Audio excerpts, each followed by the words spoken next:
Hi, I'm Lena. I'm 27, a writer by trade, and recently the proud owner of a $900 crumbling piece of American history. And for that, my family kicked me out, like I was the family dog who'd dared to jump on the couch. But the real heartbreak wasn't losing them. It was realizing they were never mine to lose in the first place. The lies, the silence, the quiet erasure. It all led me here to the house no one wanted at the end of a long, cracked driveway hidden behind a wall of dead trees and rusted wire fencing. It looked even worse in person. Siding peeled like sunburned skin windows boarded up like a haunted asylum, and a sagging roof that whispered of long-forgotten days. But it was mine every splintered plank and cracked tile of it. I parked my rusted sedan and sat for a moment watching the rain streak down my windshield. I should have felt triumphant, but all I felt was exiled. Still, I pushed the door open and stepped into the mud, the wet earth clutching my boots like the past refusing to let go. I grabbed my fold-up chair from the trunk, the one I kept for late-night stargazing or impromptu writing sessions, and unfolded it on the gravel, my breath fogging in the cold air. It wasn't supposed to be like this. Just a week ago, I was sitting at my parents' polished dining table, naively believing I could be a part of their world if I just followed their rules. The roast had been dry, the wine too sweet, and the air thick with unspoken expectations. My sister Kara had been glowing as my mother bragged about her latest wellness retreat. $15,000, my mother said, swirling her glass as if it held liquid gold. It's an investment in her spirit. Kara, who had once flunked out of a community college art program and now sold handmade soaps and questionable crystal bracelets online, smiled like a saint. I could feel my own stomach turn at the forced cheer. Then my dad turned to me, his fork pausing midair, eyes narrowing just a fraction. "Lena, you said you were transferring the funds last week. What's the delay?" I set my fork down carefully. The clink sounding too loud in the silence that followed. I didn't transfer the money. I forced my voice to stay calm. I bought something. The clatter of silverware stopped. Kara's glass paused mid-sip, her perfectly arched brows raising in slow motion. My mother blinked once, slow and calculating. "What do you mean you bought something?" "I bought a house," I said, forcing a small smile. "It's a fixer-upper, but it's mine." Silence, thick and choking, stretched across the table. My father's jaw tightened. "You spent your savings on yourself." Kara let out a disbelieving laugh, setting her glass down with a soft, derisive clink. "You bought a dump instead of helping me reset." "That is so on-brand for you." I clenched my hands in my lap. "I never agreed to fund your retreat. I just didn't say no out loud." My mother's expression hardened, the faintest line between her brows deepening. "You've clearly chosen poverty. Don't expect us to support your delusions." I opened my mouth to speak, but my father raised a hand, his wedding ring catching the light. "You want to be on your own? Then be completely on your own." The next morning, my name vanished from the family group chat. Plans for Easter, canceled birthday dinners, scrubbed from the calendar. Just like that, I was erased. Now standing in the gray drizzle, the old house looming over me like a disapproving ancestor. I felt the weight of it all. The phone in my pocket buzzed. I pulled it out. One new message: "Mom, do not come to Easter. No love, just erasure, just a final digital severing." I folded my phone back into my jacket pocket. Feeling the chill of metal through the worn fabric, I leaned back in the chair, closed my eyes, and let the rain cling to my skin. It was a baptism of sorts, washing away the last traces of a family that had only ever tolerated my presence. The wind picked up, slicing through the trees, rattling the boards on the old house like a ghost trying to escape. I sat a while longer, my breath fogging in the cold until my fingers went numb. Eventually, I slung my bag over my shoulder and made my way to the front door. The lock stuck, and I had to shove it with my shoulder to get inside. The air was thick with the smell of mildew and wet wood. I set my bag down on the cracked linoleum and looked around. The walls were streaked with water damage, the floorboards groaned under my weight, and the only light came from a single grimy window partially boarded up from the outside. It wasn't much. It wasn't warm or welcoming, but it was mine. As I leaned against the door frame, the wind howling through the cracks around me, I realized I wasn't just stepping into a house, I was stepping into the life I should have claimed years ago. I closed my eyes, took a deep breath, and whispered to the empty room, "I'm not going back." I woke up the next morning to the sound of wind scraping branches against the broken window frames. The house creaked like an old ship, its timbers bending and flexing in the early light. I wrapped myself in my worn, threadbare blanket and shuffled into the kitchen, the cold linoleum biting at my bare feet. The tiny square kitchen had seen better days. Probably in the 70s, judging by the avocado green cabinets and rust-stained sink. I filled my cracked mug with water from a plastic jug I'd picked up at the gas station on the drive up. The water was ice cold, and I shivered as I gulped it down. I leaned against the counter, staring out at the overgrown backyard. Rusted tools leaned against a splintered shed, and weeds had swallowed an old, toppled bird bath. It felt fitting somehow, like I'd bought a physical representation of my own neglected dreams. I glanced at my phone, half expecting another message from my mother, maybe some final scathing remark about my poor life choices. But the screen stayed dark. No new notifications.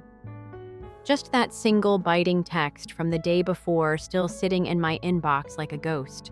With a deep breath, I set the phone down and grabbed the single curtain I'd brought with me, a faded blue floral print from my college apartment. I dragged a rusted step stool over to the front window, my bare feet sticking to the linoleum as I moved. I climbed up and tried to wedge the rod into the frame, but it slipped sideways, popped out completely, and crashed to the floor with a loud clang. "Typical," I muttered, rubbing my elbow where it had smacked the wall. I sank down onto the cracked floor, leaning my head back against the peeling paint. Eyes closed, I could feel the cool morning air seeping in through unseen gaps, prickling my skin. Memories floated up unbidden. I thought of my 16th birthday, standing awkwardly in the living room as my mother brought out a lopsided cake, bright pink frosting, with my name misspelled "Happy Birthday," Lena, just Lena, no double N. Always corrected teachers, but they never seemed to care. I remembered Kara, her blonde hair pulled back in a perfect ponytail, beaming as Dad tossed her a set of car keys on her 16th, a shiny used Volkswagen, but a car nonetheless. "You deserve this, honey," Dad had said, his chest puffed out like he'd just handed her the keys to a kingdom. "All your hard work." She had a C average. I had a 4.0. I got a lopsided cake and a maybe next year when I asked about driving school. I felt the old familiar anger bubble up, but I pushed it down. It was too early for bitterness, and I had too much work to do. I forced myself to stand, pushing off the wall, and moved to the kitchen. I dug through the single cardboard box I'd brought, pulling out a dusty coffee maker. I set it up on the counter, plugged it into the only working outlet, and watched as it gurgled to life. The first thin stream of coffee hissed into the chipped ceramic mug, filling the air with a bitter, familiar scent. As I sipped the too strong coffee, I looked around the small, grimy space I had chosen.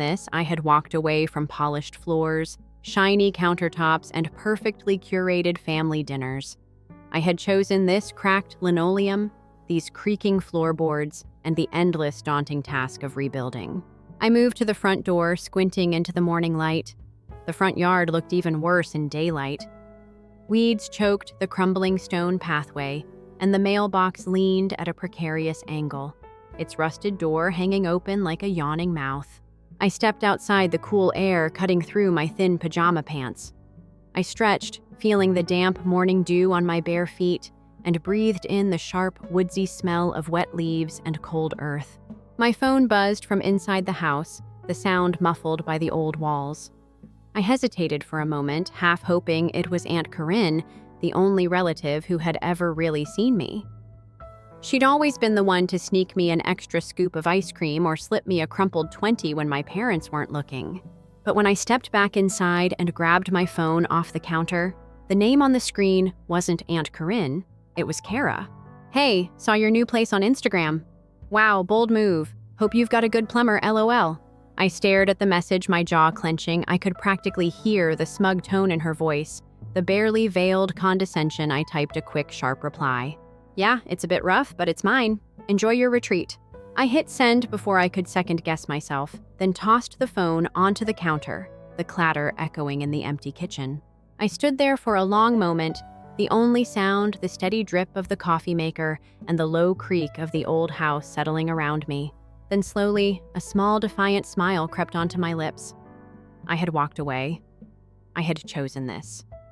And no passive-aggressive text from my sister was going to change that.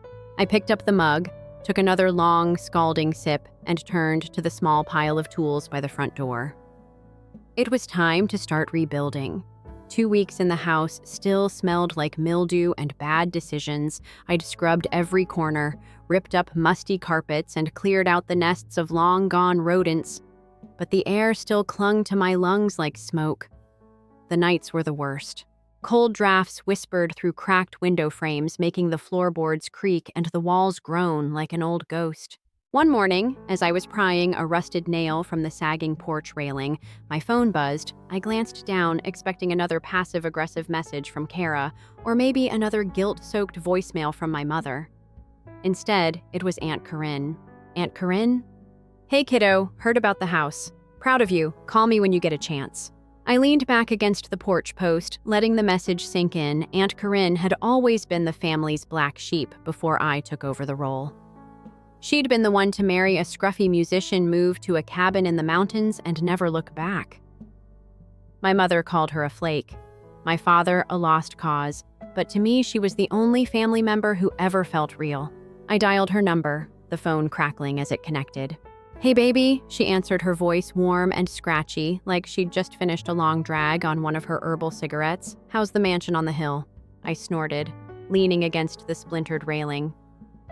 If by mansion you mean a glorified shack, then yeah, it's great.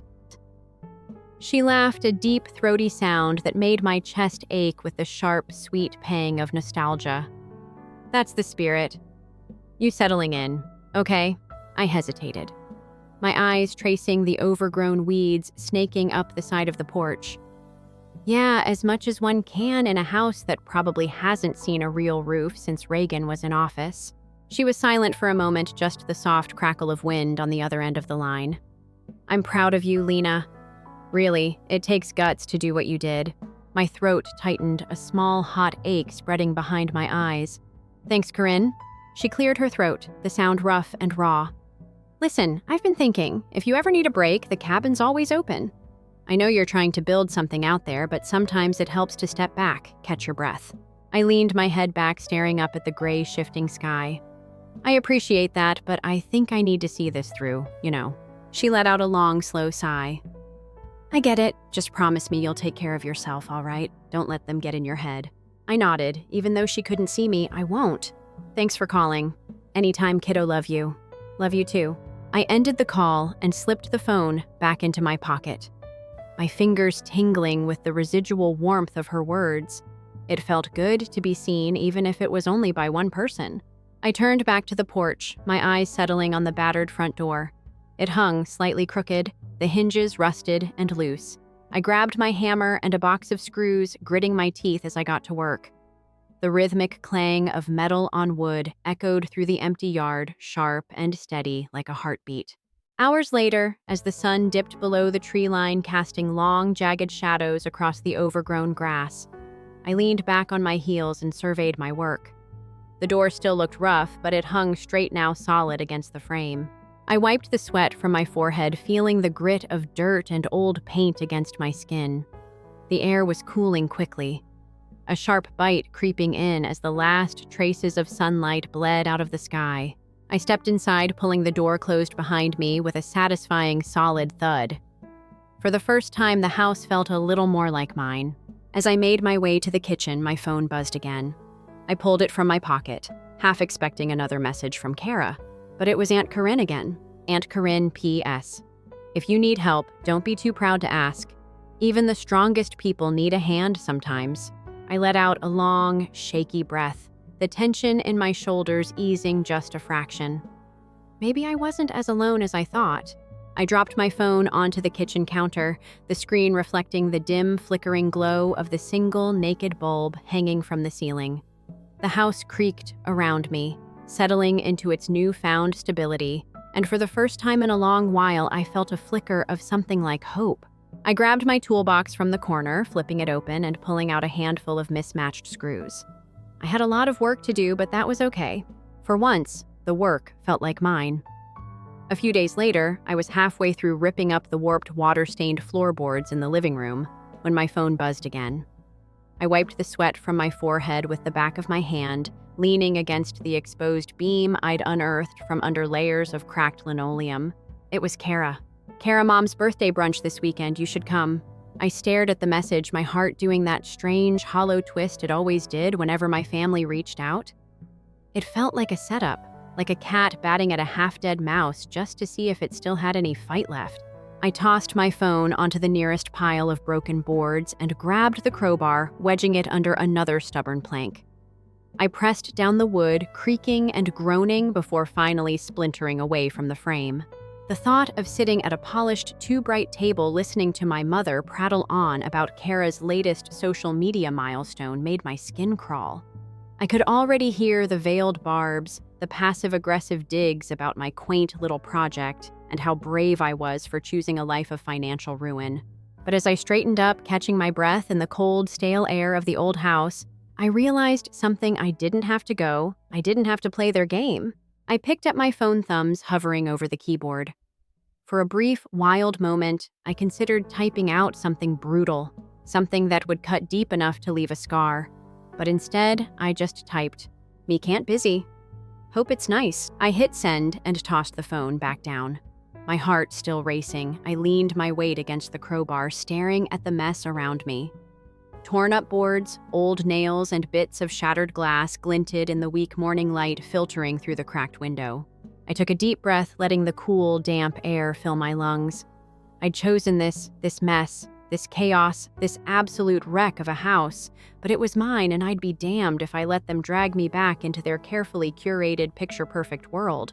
I spent the rest of the day tearing out the old floors, each splintered plank and rusted nail feeling like a tiny rebellion, a small physical declaration of my independence. By the time the sun dipped behind the skeletal trees outside, I was covered in dust and sweat, my muscles aching, my hands raw and blistered. I stood in the middle of the now empty living room, the old floorboards piled against the wall like a bonfire waiting to happen, and let out a long, slow breath. The house creaked around me, the cool night air slipping through the cracks, whispering through the exposed beams. I felt it then, a small, sharp flicker of pride. I had done this, I had torn away the rot, stripped the place down to its bones, and it felt good.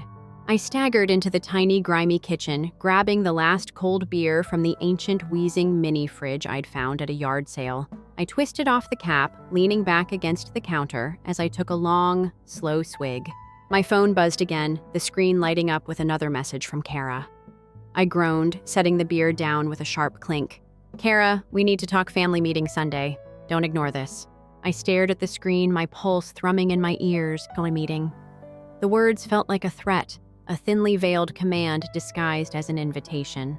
For a long moment, I considered ignoring it, just deleting the message, blocking her number and letting them fume in their upscale suburban hellscape. But then a slow, dangerous smile crept onto my lips. Maybe it was the exhaustion, the lingering ache in my bones, or the faint buzz of cheap beer settling into my bloodstream. But I felt a reckless, almost feral urge to face them, to stand in the middle of their polished, overpriced kitchen and let them see what they had thrown away. "Me fine Sunday it is." I hit send and immediately regretted it, my heart pounding in my chest, the walls of the small kitchen closing in around me. I took another long pull from the beer, the bitter, metallic taste settling on my tongue. I leaned back against the counter, staring at the cracked ceiling, the exposed wiring, the patches of black mold clinging to the corners. I had walked away. I had chosen this life, this house, this fight. I finished the beer, the glass bottle clinking against the edge of the counter as I set it down, and dragged myself to the old sagging couch I'd dragged in from the porch. I dropped onto the frayed, lumpy cushions, pulling the thin, scratchy blanket over my shoulders.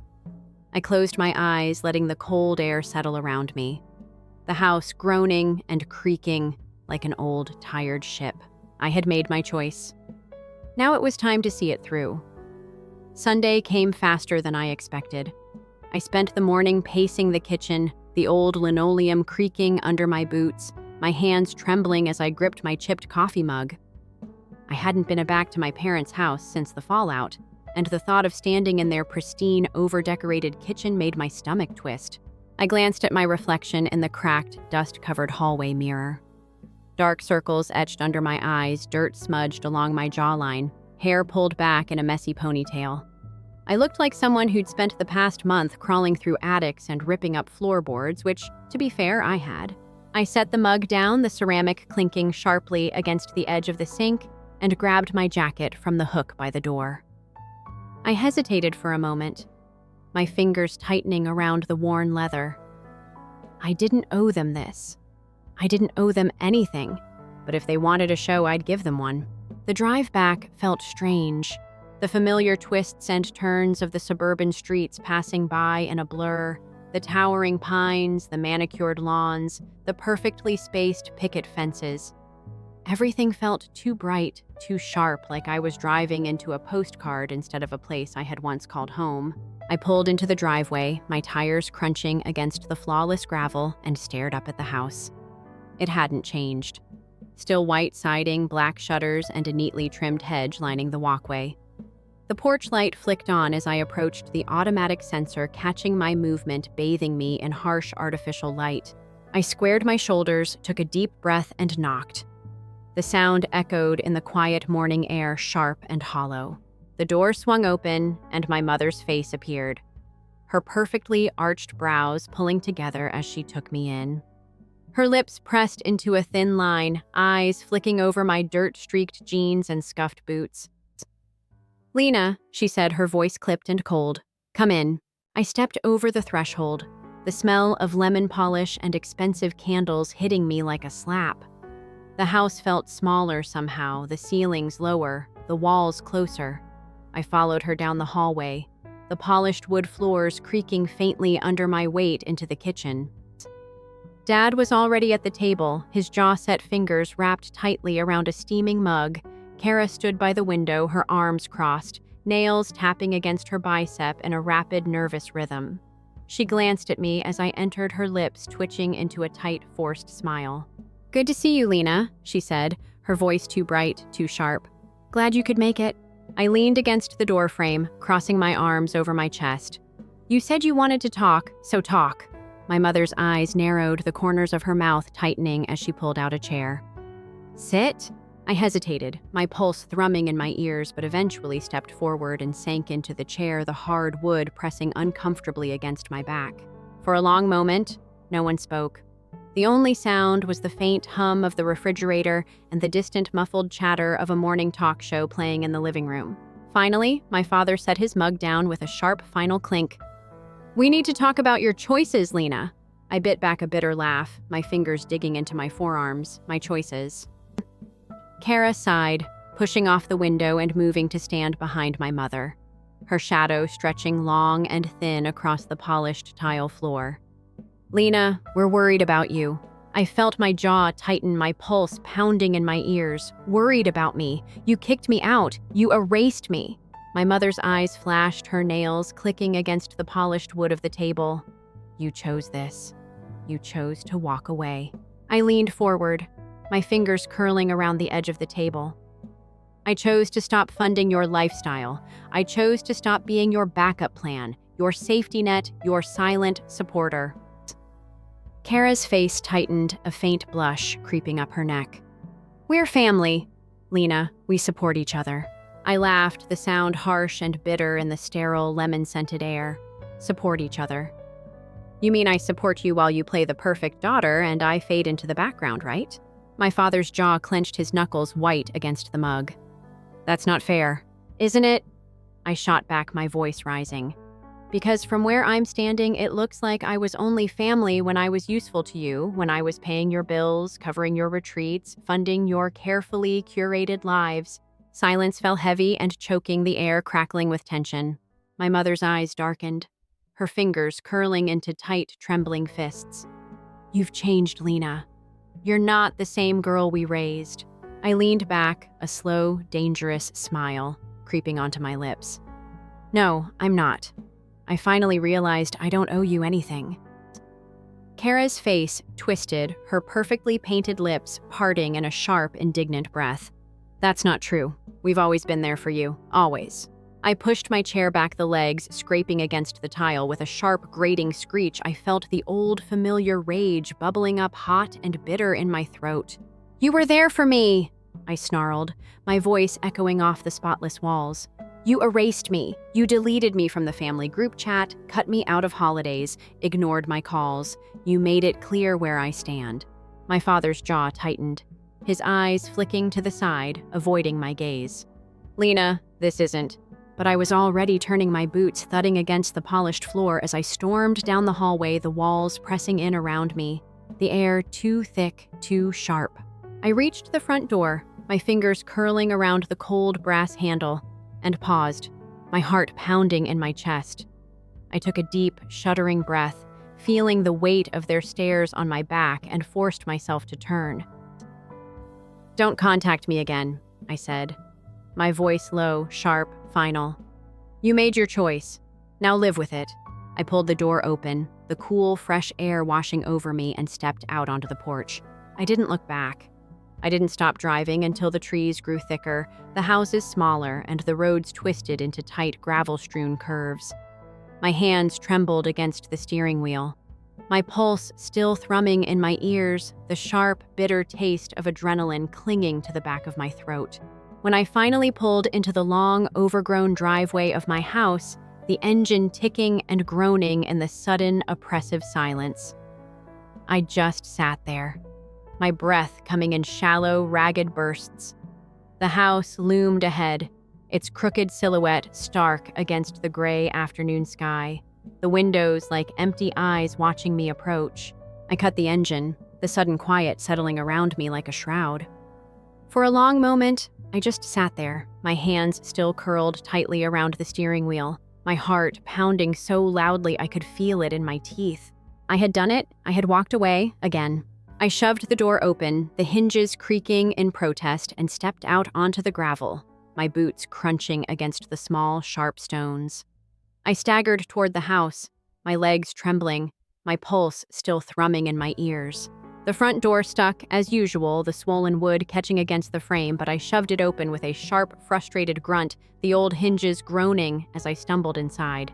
The air was cool and damp, the musty, familiar smell of wet wood and old dust wrapping around me like a thick, suffocating blanket. I leaned back against the door, my head thudding against the splintered wood, my eyes slipping shut as I tried to steady my breathing. The house creaked around me, the old beams settling the wind, whispering through the cracks in the walls. I felt the tension slowly, painfully drain from my limbs, my pulse gradually slowing, my breaths coming easier, deeper. I pushed off the door, my boots scraping against the scratched linoleum as I stumbled into the kitchen. I grabbed the bottle of whiskey I kept on the counter, the glass cold and slick against my palm, and twisted off the cap. I poured a generous splash into the chipped ceramic mug I'd pulled from the pile of junk left by the previous owner and took a long, burning gulp. The alcohol hit my stomach like a punch, the warmth spreading through my veins, settling the jittery, restless energy that had been coiled tight in my chest since I'd walked into my parents' house that morning. I leaned back against the counter, the cool, cracked tile pressing into my lower back, and stared out the grimy kitchen window. The yard was still a mess of weeds and rusted metal, the old shed leaning precariously to one side, but it felt like mine now. I set the mug down, the ceramic clinking sharply against the counter, and grabbed my phone from where I'd left it beside the sink.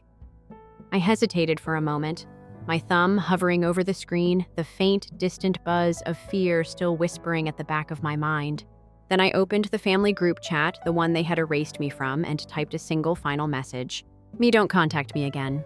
I hit send, my thumb trembling, and then immediately blocked their numbers. My heart clenching painfully as the screen flashed a dull gray notification. I set the phone down. My fingers still tingling, my pulse pounding in my ears, and grabbed the mug again, taking another long, slow sip. The whiskey burned a path down my throat, settling in my stomach like a hot, angry coal. I walked over to the small, sagging couch I'd dragged into the corner of the living room, the springs creaking as I dropped onto the lumpy, threadbare cushions. I pulled the thin, scratchy blanket over my shoulders, my head tipping back against the wall, my eyes slipping shut. The house creaked around me, the wind whispering through the cracks, the old beams shifting and groaning like the slow, steady breath of a sleeping giant. I had walked away. I had chosen this, I had chosen myself. For the first time in years, I felt a small, sharp flicker of something like peace. Outside, the wind picked up, rattling the loose shutters and rustling the brittle, overgrown weeds in the front yard. I tightened the blanket around my shoulders, letting the warmth seep into my bones, and closed my eyes. For the first time, I didn't feel alone. Story 2. Hello, this is Tamsin. My grandfather was left alone in his wheelchair when I returned home for his 80th birthday. A letter on the table and a melting cake. I took your money. 20 cakes. They assumed no one would discover that they had abandoned him like rubbish. However, they were unaware of what I had previously discovered. What time is it where you are before we get started? Furthermore, with whom would you entrust your legacy? Leave a comment. Like me, you may need to reconsider everything. Although I didn't anticipate banners or balloons, I did anticipate a response at the door. The Sunday in mid-October was calm. Wisconsin's air was clear, like reminders of things spoken.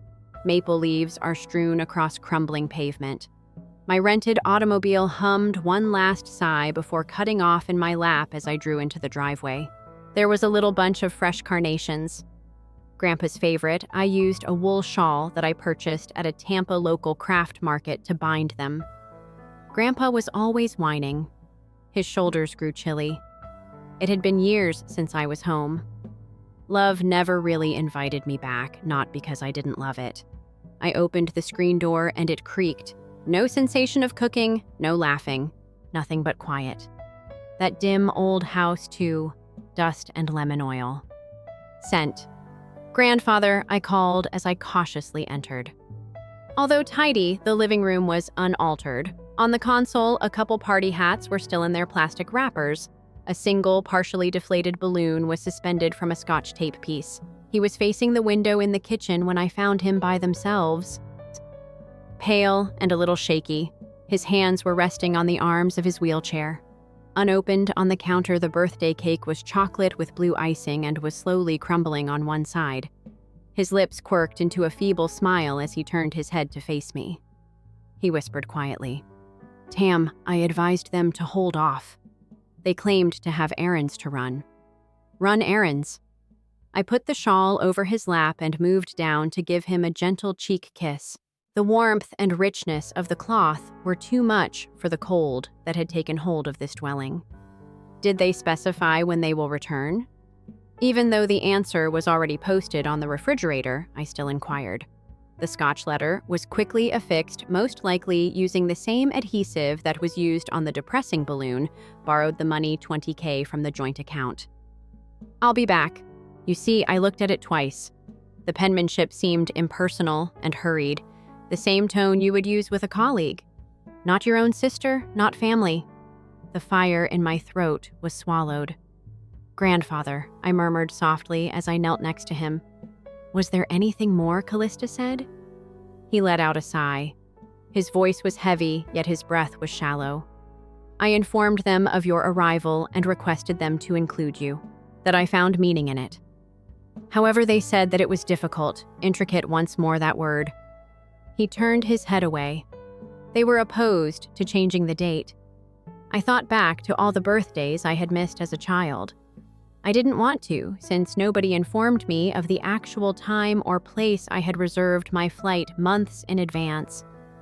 As I assured him during our conversation this spring, Naturally, though, nobody else recalled, or perhaps they had too vivid a memory. Perhaps that was the idea. I approached the counter carefully as I stood there. Like a weary soldier, the cake had begun to sag.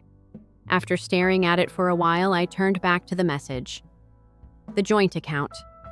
When Grandpa's medical demands started to grow, we opened that account. I monitored receipts, remitted my portion every 3 months, and managed the paperwork from Florida. I used my phone to log in. The balance was completely depleted.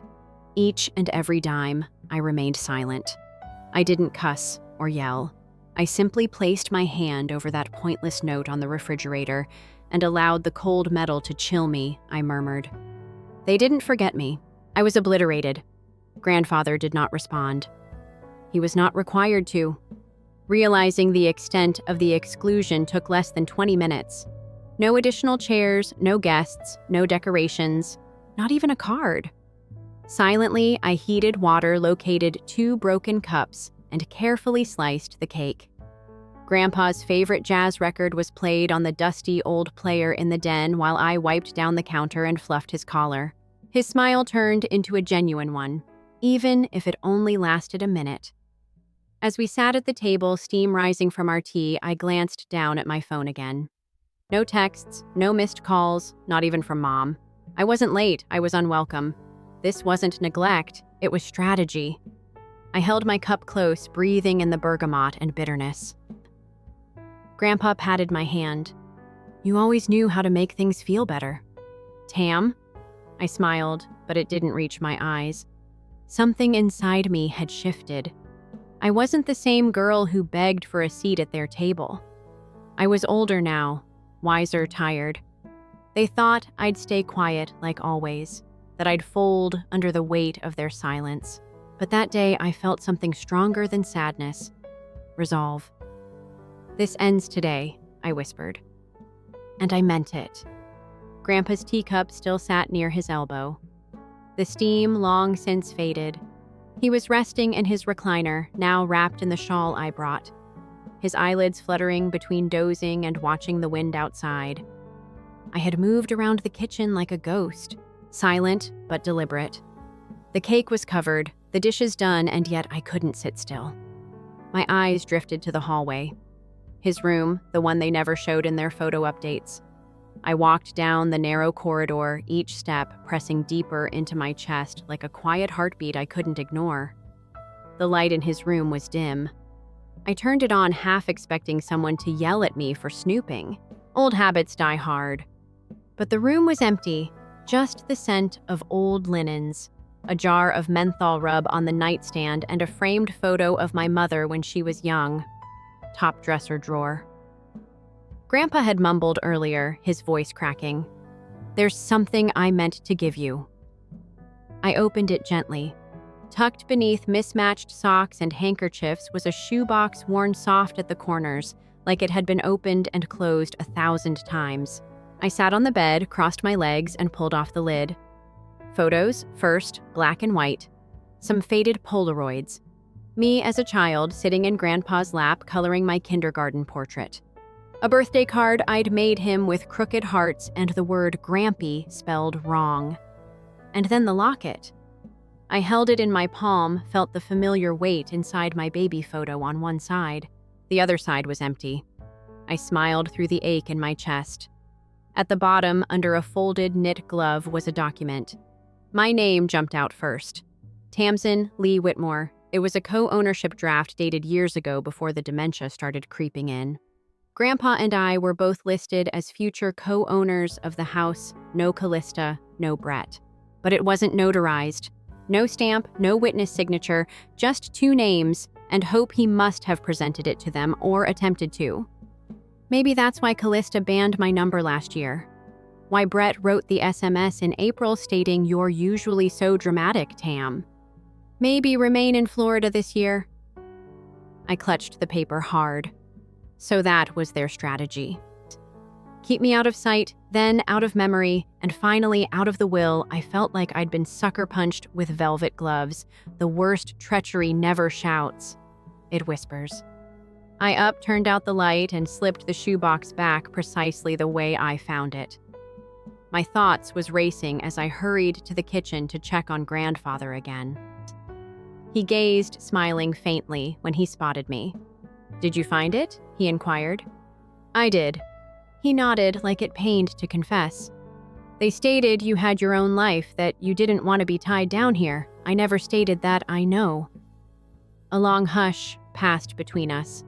Then, just as I turned to get him another cup of tea, he whispered, "I attempted to solve it. I tried, Tam, but they always made me feel like it'd be simpler if I just let things be." My hands were trembling again, but this time not from despair. Anger, such silent deterioration. It wears a guy down. And while Grandpa was napping later that day, they had been depending on it. I removed the rubbish from the kitchen.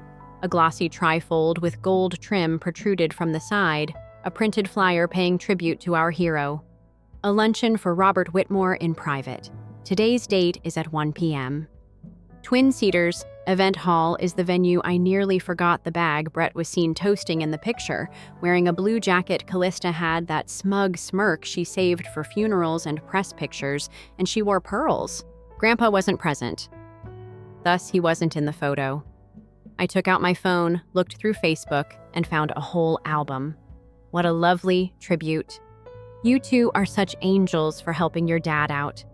Brett and Callista. Comment. Following. Comment, lies were the foundation of praise. I felt sick to my stomach. It wasn't until my thumb moved over the screen that I realized I was sobbing. I was no longer the focus of this.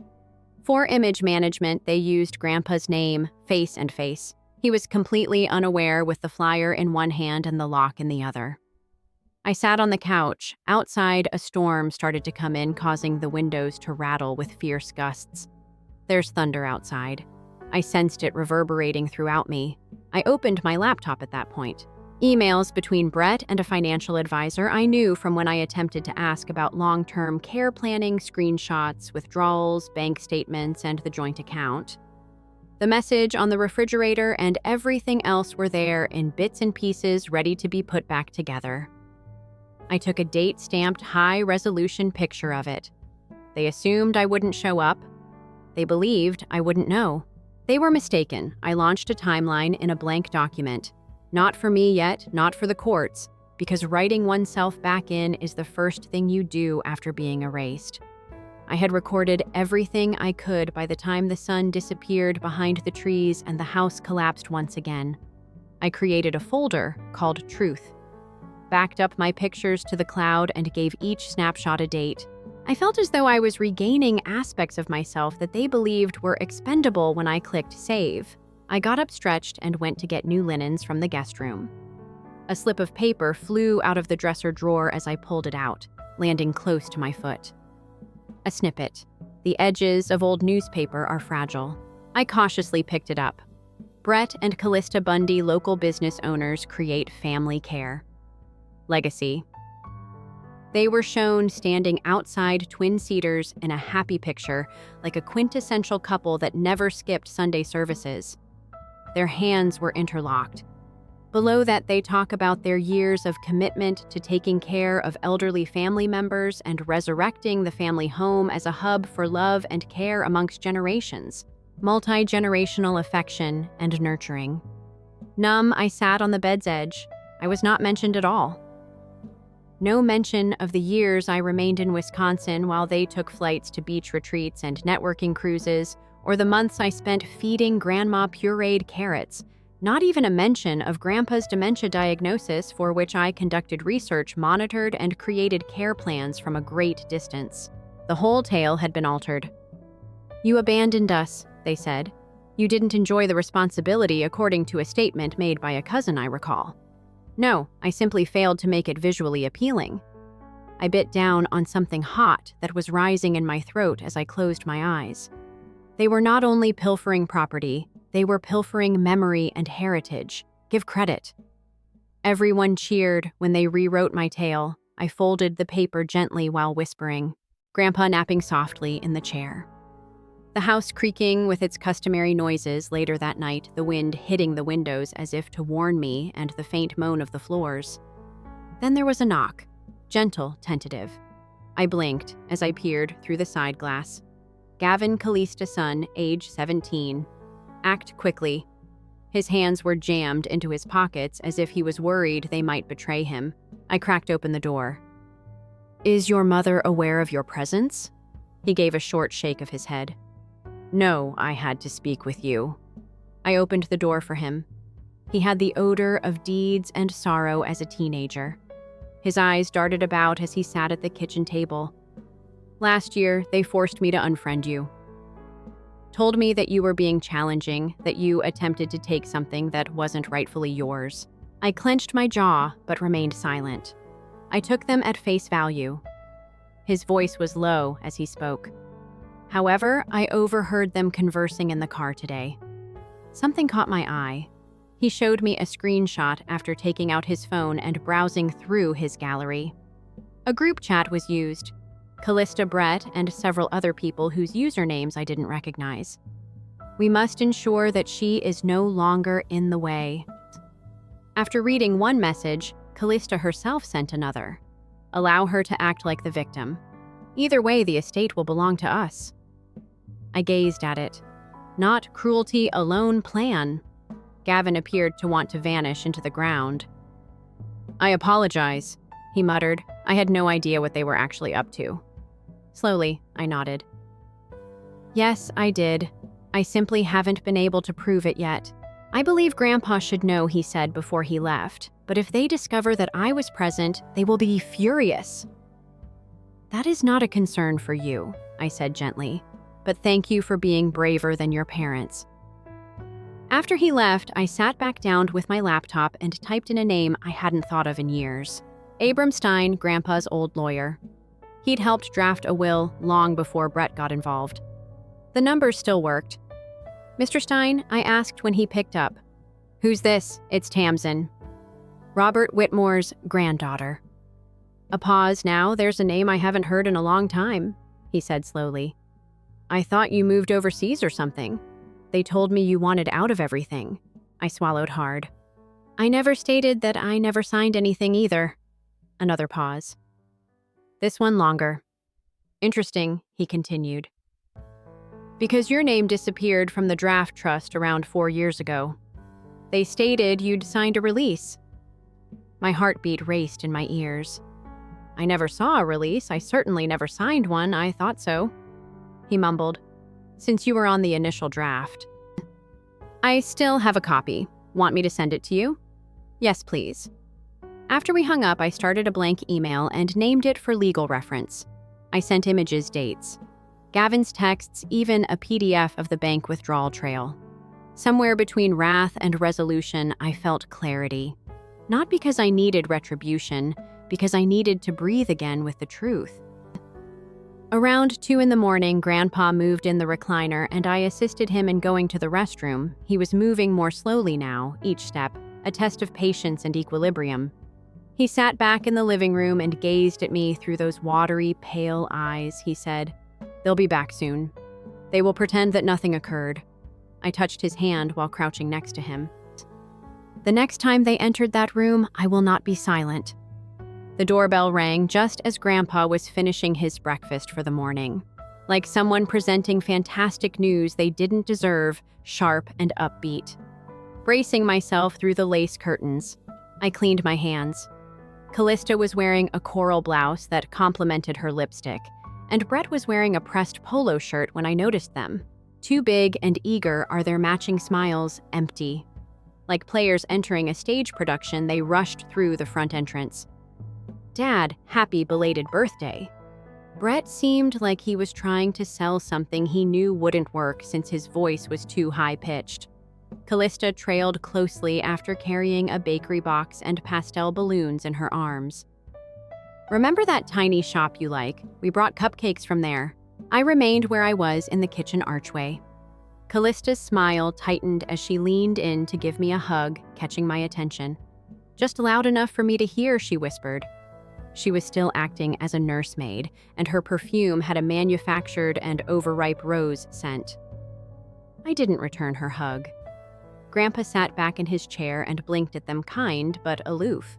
Yesterday, where were you? Quietly, he asked. Oh, Father. Callista dismissed him with a grin. We had a few problems to deal with. We decided to make up for it today by giving presents and candies, as if it were a priceless item. She mentioned a vibrantly colored purse on the coffee table. As they hovered around him with inflated devotion, I remained mute. Brett caressed his thinning hair, handed him a card, then pulled out his phone to take a photo with his unimpressed grandfather. They lingered for less than an hour, long enough to create the appearance of affection, but not long enough to demonstrate it when they eventually departed. I didn't pick up the gift bag until I heard the SUV's engine fading.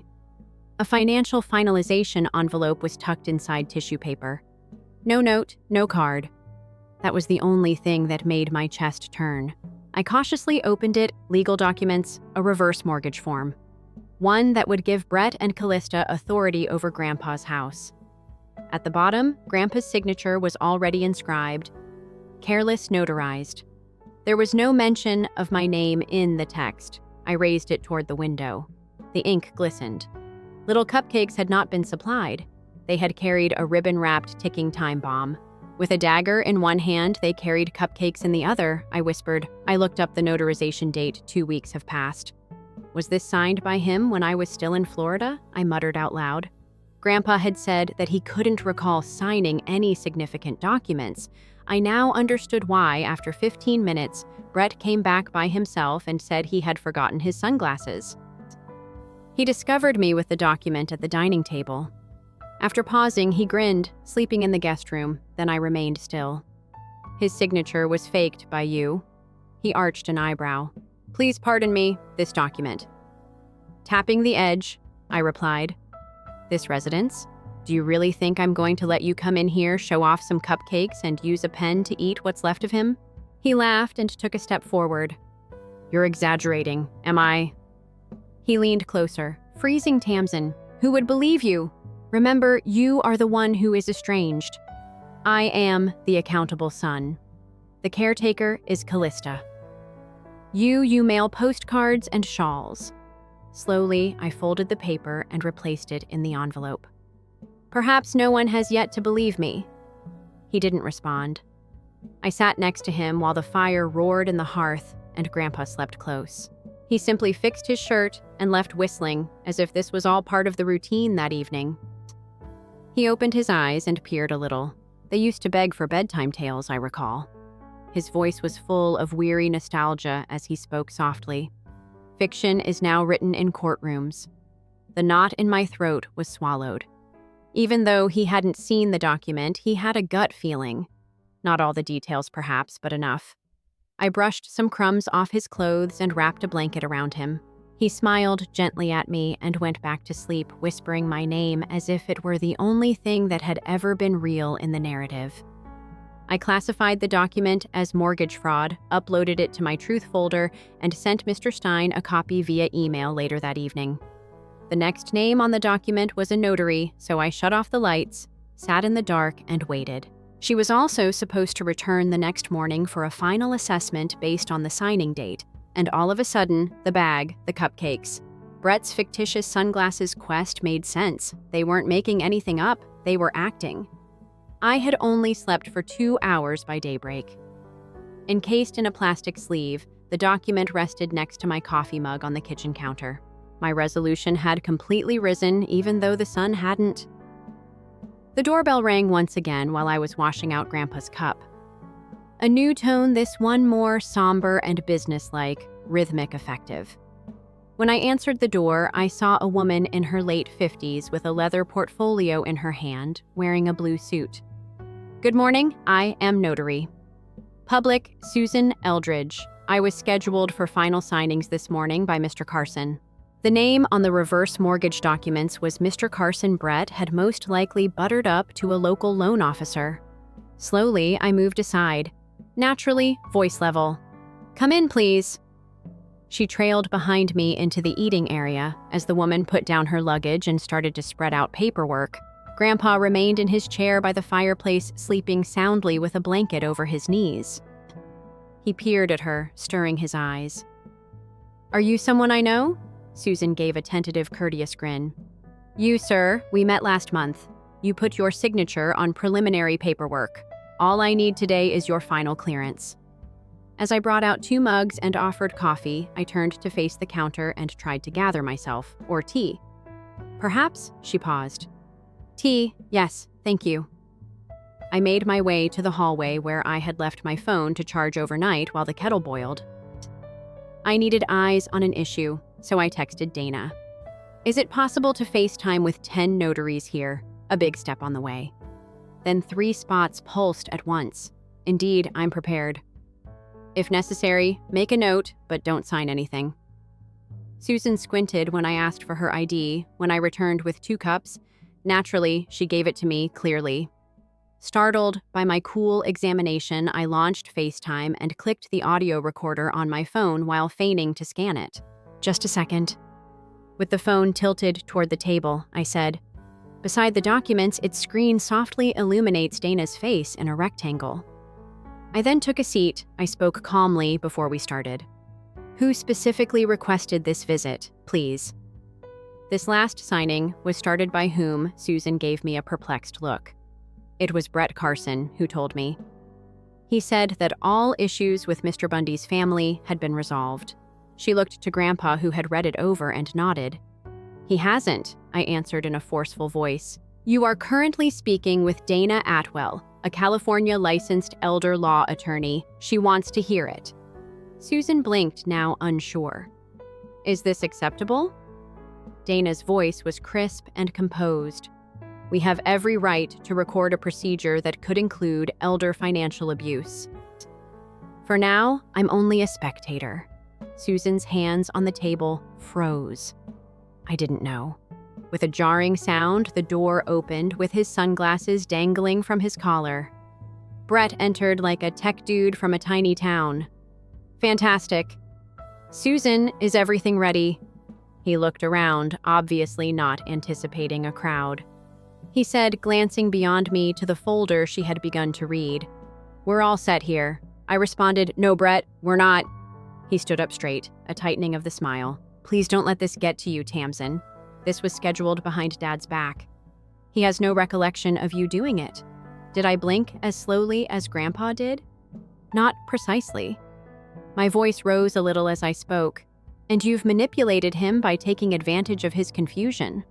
Susan, who was now obviously uncomfortable, glanced between us. Dana remained silent but recorded on the screen. "You have already falsified his signature. Attempting to legalize it today doesn't solve the underlying problem." Brett laughed and remarked, "You're being dramatic," his charm eroding. "I'm telling the truth." At last, Dana spoke, once more, clipped tone, "Brett. You should be aware that any document signed by someone who lacks mental capacity, especially when pressured by family, is subject to legal challenges." Susan got up and gathered her belongings rapidly. "I'm unable to continue. This is not typical. I'm going." Brett looked at me for a moment as she walked away. "You were the one who was constantly emotional." "How about you?" I fired back. "Always concealed beneath titles and formalities. Here's the problem, though. I have backups in case the paper burns." Without saying another word, he rushed out. The door banged once more a few minutes later from the side entry. This time, Callista came in like a healed thundercloud. "Do you intend to destroy everything?" She gave a hiss. I remained still. "Yes, that's precisely what I'm doing, if it means deceiving, taking, and controlling a man who trusted you." Her mouth parted, then shut again. She pivoted on her heel and walked away. Grandpa, who was still seated calmly, gave me a little perplexed look before giving me a single nod. "Nice girl," he whispered. I took a seat next to him once more and held his hand. I refrained from crying. I didn't tremble. The burning spread from my abdomen to my back, steady with a purpose. However, I was unaware that this was really a rehearsal. The actual performance was planned for the family meeting on Sunday. I wanted them to know I wasn't hiding, so I was 5 minutes early, not because I was eager. With throw cushions that matched the fresh flowers, a glass pitcher of lemon water, and the same smug little ceramic plaque on the shelf. Brett's sunroom appeared to have been arranged for a magazine cover. Family is the most important thing. With the exception of one chair in the corner, everyone was already seated. Mine, I walked in, and Callista stood. "Tamsin," she remarked, "is too intelligent.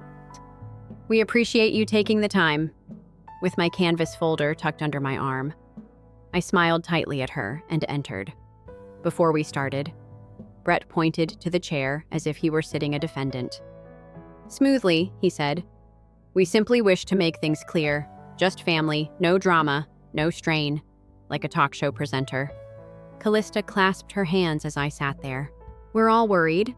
We felt that a gentle intervention could be helpful because you've been going a little off course."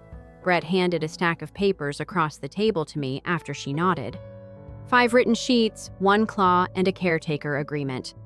I give up any claim to Grandpa's property, whether it be by inheritance or ownership. Clause 2. Any debt accrued during my voluntary stay is my responsibility. Clause 3. I promise not to challenge any upcoming estate or trust decisions. I raised my head. "Is this a joke?" Brett gave a shrug. "All we want is to keep things simple and preserve Dad's legacy. And the complicating factor is myself." With her arms folded, Callista remarked bluntly. Indeed, she walked up to the mounted TV and pressed the remote to start a slideshow. "Let's examine the timeline," she said. Pictures started to flicker on the screen. Portland and I at conferences. Me beside a beach I hadn't seen in a long time. She said that this was the point at which she was unavailable to Grandpa. She put her work before her family. "It's okay, simply accept it." I sat still. The emails then arrived. Some screenshots lack context while others are cropped. She said no Christmas. She didn't feel at ease returning home. What she said, I silently started matching photographs with whole emails, unedited IDs, and entire threads. After opening my folder, Grandpa was being left alone for days, so I indicated I wasn't comfortable. You accused me of making up his health problems the previous time I was there, so I wasn't at ease. Callista remained still. You were always theatrical. Grandpa was sitting next to the fireplace as I turned to face him. He had a little sideways slouch. His eyes opened and closed in quick succession. On the side table, I saw a bottle of Ativan that had double the recommended dosage. "You put him under sedation for this." With disbelief, I inquired. "He was upset," Brett interrupted. "He wasn't what we wanted, feeling overwhelmed. The reality overwhelmed me. I didn't weep, but my hands were shaking.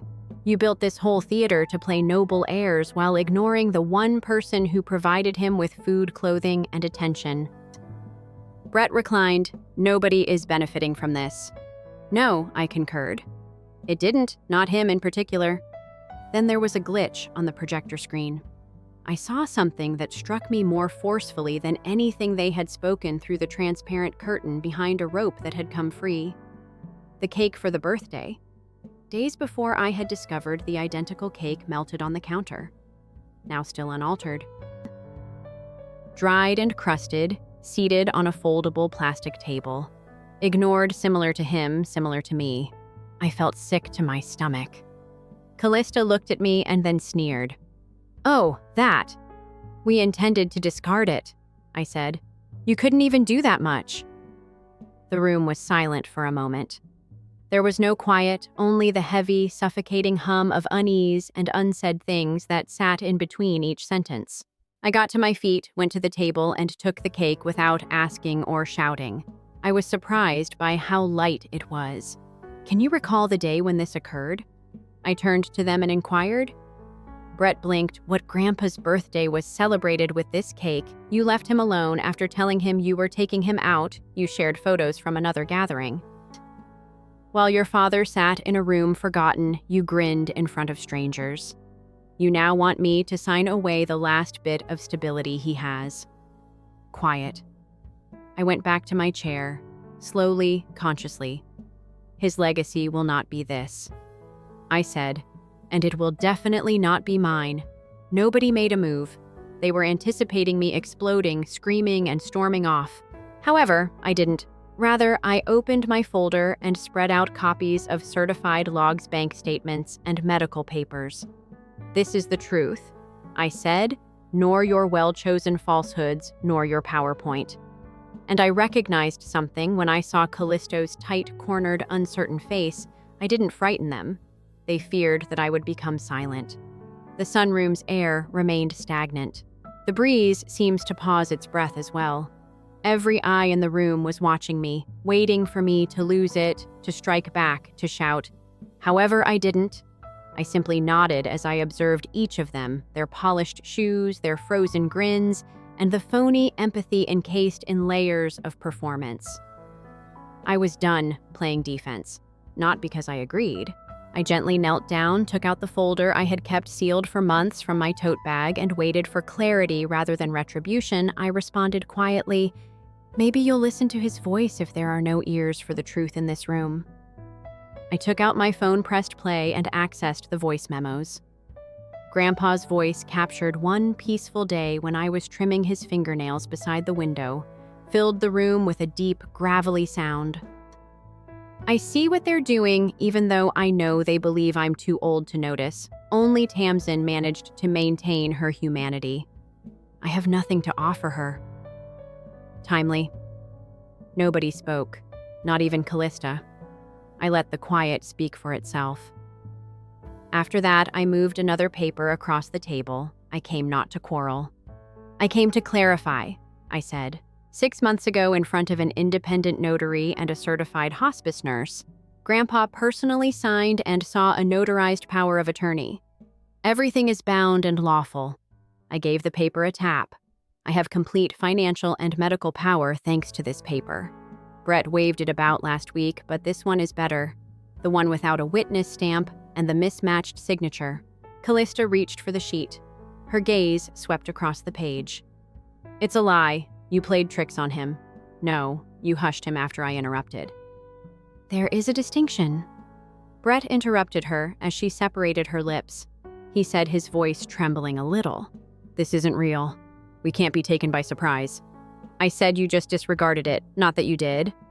I opened my folder once more. Select a different document. A financial trail. This time I requested that Grandpa's financial records be examined by a forensic accountant. "It's funny that the payments he made to your business coincided with his various withdrawals." "Brett," he went pallid. "You sent him bills for family legacy, planning packages, and consultancy costs. You even installed a patio heater on your desk and paid him for it. That is a cost of doing business." Brett lost his temper. "We use the heater for gatherings for evenings with the community." "No," I responded, meeting his gaze while Grandpa remained in a cold, drafty living room for 3 winters. "You utilized it to have backyard wine evenings with your Rotary friends." Brett did not refute it, but his jaw tightened. Then I made a final grab for my bag. "This is the final version of Grandpa's trust, amended and filed 3 weeks prior to his stroke," I remarked, gently placing it on the table. McAllister's expression contorted. "That isn't feasible." "Yes, it is. In his name, it was also stored in a safety deposit box, box 312. This week, the first trust bank was validated." I pointed to the clause as I turned the page to the last one. "The lone heir and designated caretaker, Tamsin E. Bundy, is to get all real estate assets and remaining interests." The autographs were obvious in case I was incapacitated. It bore the stamp of the Milwaukee trust lawyer. For a second, the amendment was in effect. Nobody made a move. Then Brett knocked his water glass over as he pulled away from the table. "We were put up by you," he let out a bark. "You orchestrated this meeting and the entire affair." Calm and level, I gazed at him. "You started the fire." I said. I simply went through it. Callista's eyes were crimson and she covered her lips. Abruptly, she got up and walked out of the room. Across from me, I heard the bathroom door bang, like the wind had been sucked out of him. Brett sagged in his chair. I got to my feet, straightened my blouse, and collected the papers. I stated, "I'm not here to ruin anyone. However, I also won't allow you to conceal the truth." No more. Grandpa's eyes were partly open as he twitched slightly. He looked at me for a moment long enough to indicate that he had heard some of it. Perhaps everything? I put the papers back in my backpack. Not with yelling or mayhem, but with a more profound vibration. I sensed the atmosphere shifting, the type that happens when the mask comes off and you can see them for who they truly are. I didn't feel like I had won, I was liberated. However, I was also aware that neither Brett nor I were finished. While everyone else scrambled for silence or coats, Brett stayed. He remained sitting, like a man who still believed the game was not finished. His eyes were keen and his jaw was clenched. A big manila document, already dog-eared at the corners as though it had been handled repeatedly, was pulled out of his briefcase. He said, "This isn't over." I didn't recoil. I said, "You're correct. It isn't." The folder was smashed into the table by him. Grandpa wasn't of sound mind when he signed the addendum, according to my lawyer. That faith, it's not legitimate. By next week, the court will have it revoked. Now I could see it. The change from self-satisfied manipulation to frantic deflection was his hail. "Mary, however," I had already passed him, I responded. "I get what you're attempting." I called a witness to the far end of the room next to the patio doors for that reason. A woman wearing a black pantsuit, a clipboard, and a little silver badge attached close to her neck rose slowly to her feet. Some family members gasped at the county probate clerk Callista, who had come back earlier, became pale. I stated that this gathering was never merely a family discussion. This is a completely documented pre-hearing affidavit session. All of your statements from today are acceptable. The clerk nodded courteously. Brett murmured, "You can't be serious. We were ambushed by you." I gave a shrug. "No, you got a stage from me. You simply failed to inquire about the audience's composition." Callista leaned in my direction, unsteady voice. "Do you believe this to be justice?" "It's embarrassing." "Everyone," I spoke in a steady tone. "This has nothing to do with shame. Accountability is at issue here." I then faced the cashier. "I would want to show you the video deposition." She gave a nod. Ironically, I moved to the table and plugged my laptop into the little projector next to Brett's. I pressed the play button. Behind me, the footage filled the wall. Grandpa was wearing the old flannel I had purchased for him years ago, and he was sitting up straight in the recliner. His demeanor was serene and his eyes were clear. With a clipboard in hand, the hospice nurse sat next to him. She stated that it is April 11th today. "Could you explain your request for this recording?" Grandpa gave a little smile. "I want to share this with my relatives, nor twisted via someone else's mouth nor secondhand." He gazed straight at the camera. "I've witnessed the effects of greed. I've seen folks make the wrong decisions despite saying the correct things. I want the one person who has never treated me like an asset to inherit my house, my memories, and my legacy." He hesitated. "My executor's name is Tamsin. I have faith in her. When I'm gone, I want her to have everything." The video ended abruptly and cleanly. For a long time, there was no talking. Then, as though the earth under his chair had moved, Brett yelled and forced himself to stand. Coaches may have helped with it. The trust was not even mentioned by him. I did say that he did. Not in this clip, though. I set a second envelope down on the table. It wasn't thin or speculative this time. The weight of verified stamps and signatures from state seals made it weighty. 3 weeks before, to his stroke, this whole legal video deposition and amendment package was observed, recorded, and sent into the county. Since it wasn't filed through your contacts, none of it was accessible to your team. Separate from the estate lawyer, it was submitted by his own hospice lawyer. Both of you attempted to compel. I dumped the final card after that. I approached the buffet table where a bowl of unopened olives and a pitcher of lemonade were separated by an innocent-looking manila envelope. I stated that I had no intention of posting this today, but you made me do it. A copy of the lake house deed, stamped and submitted to the county assessor's office, was found inside. "Now it's mine," I whispered. Brett's head jerked upward. What, for the purpose of managing upkeep, you moved it to your LLC recall that you thought no one would notice, so you allowed the taxes to lapse, but I did. I properly reclaimed the deed, paid off the line, and won the rights at auction. Did you purchase the lake house? Callista muttered. I gave a nod. His recollections were like furniture that you sold, I repurchased them. Brett pounded the table with his fist. All of this was computed by you.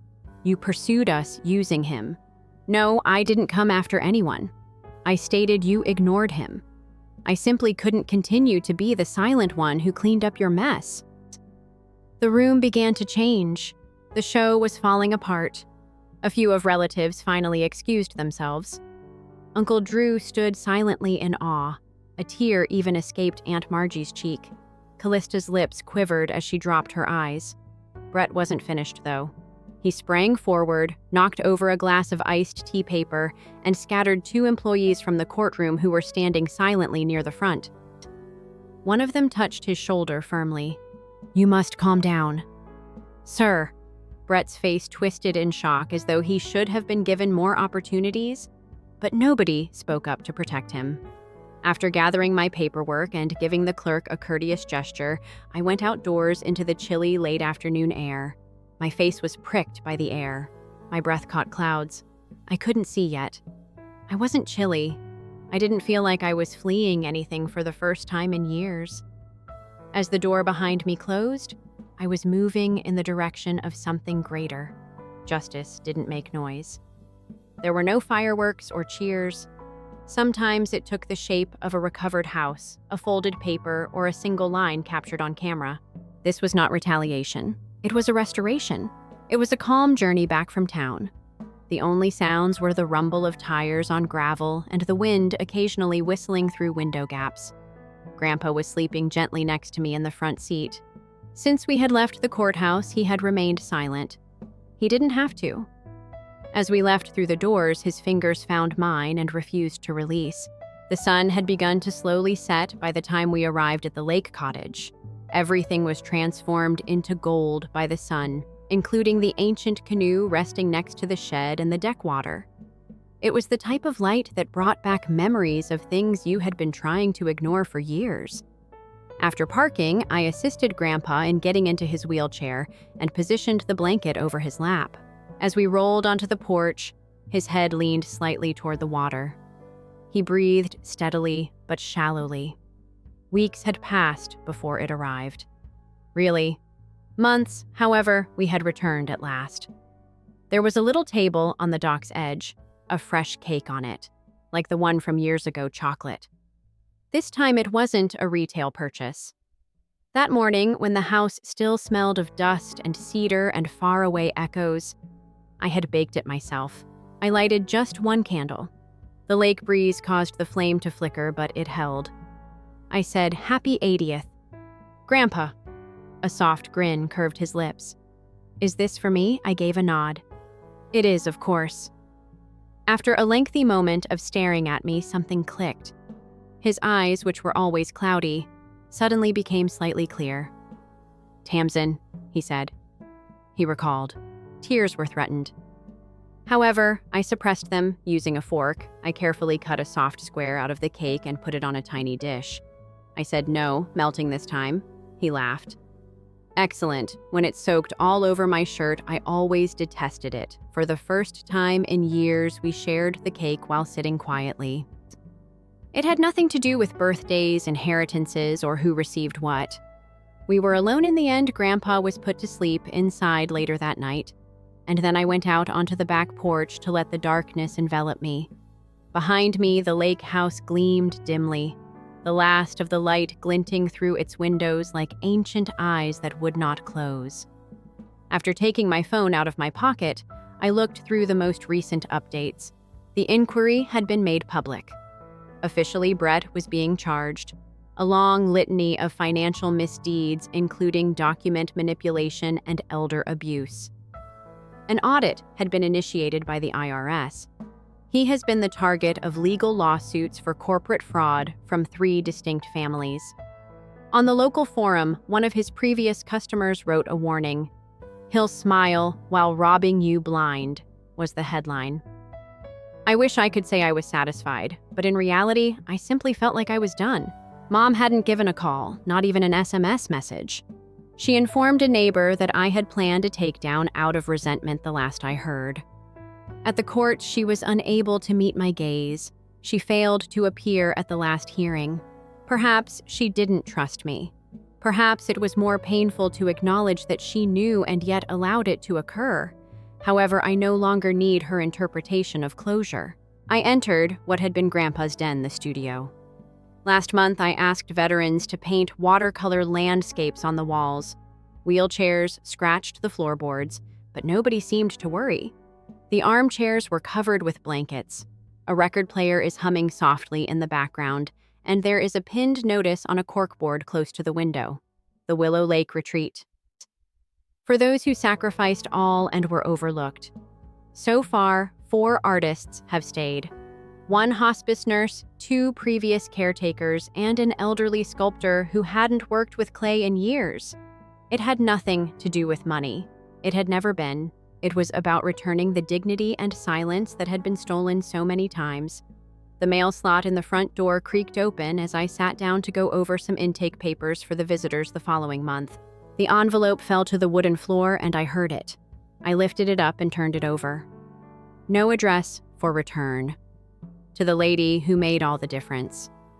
It was just a nice script. There was a letter inside I knew.